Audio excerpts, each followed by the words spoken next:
Welcome to this module on Teams tabs.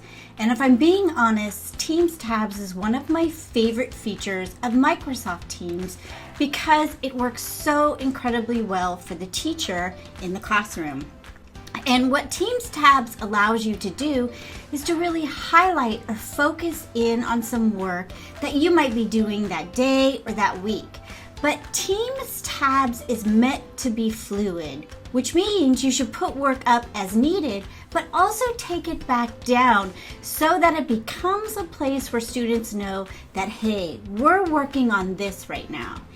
And I can't wait to show you around, so let's head into the module on Teams tabs. Welcome to the Teams tabs. Let me show you around. First, you'll find Teams tabs in the navigation area at the far right.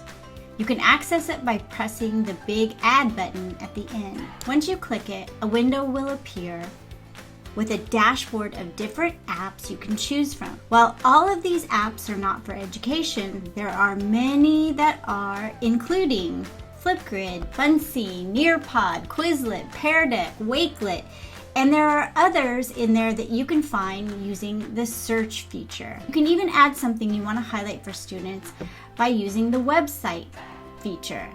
This allows you to add something using a web link. It could be a website, or it could even be an app that's not listed here. Something like Book Creator that you want to highlight in class. What Teams tabs does that is unique to Microsoft Teams is give that app or website a special focus, so students begin to realize that this is the focus of the lesson or the unit. It really emphasizes that site or that content. Teams tabs are designed to be fluid. That is to say, you should not get a huge list of tabs going, but rather use them and then remove them to give special attention just to that content for just that period of time. Let's try it with both an app and a website. In this example, I'm going to use a Flipgrid topic that I have already made for students to respond to. Please note, I had to make this topic first using the Flipgrid app, which is true of all apps and tabs. What I'm doing now is just putting the activity in a place where students can easily find and respond to it, to highlight it, so to speak. It's kind of like when teachers put activities on the board with a projector. So I'm going to add the code here that I got from the Share button in Flipgrid. Now you can see it's loading my activity.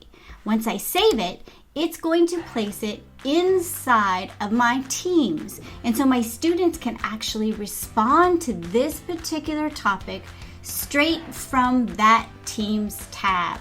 Here's my topic. Students can respond using Record a Response straight from Teams without having to go back out to Flipgrid. This is different than adding Flipgrid topic directly from Flipgrid because then it would go in as an assignment. This just gives kids a chance to do it now in class or asynchronously and then come back to my team so that we can continue our learning. I can also use a website, but first let me remove this so that I can give special attention to the website I'm going to add. So I click the tab, I head over to website, and I'm going to put in here student example. I'm going to add a link to the student example, and remember it must have this HTTP to work, and then I save it.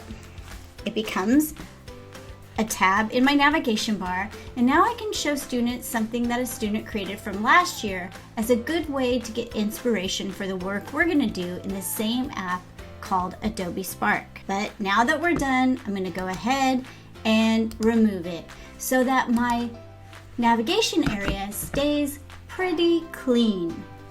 As you can see, Teams tabs is a truly unique experience and a truly unique feature that can really help the teacher give attention to a special class activity or a specific example. I know you're soon going to love Teams tabs the way Matt and I do, so enjoy this incredible feature only found in Microsoft Teams.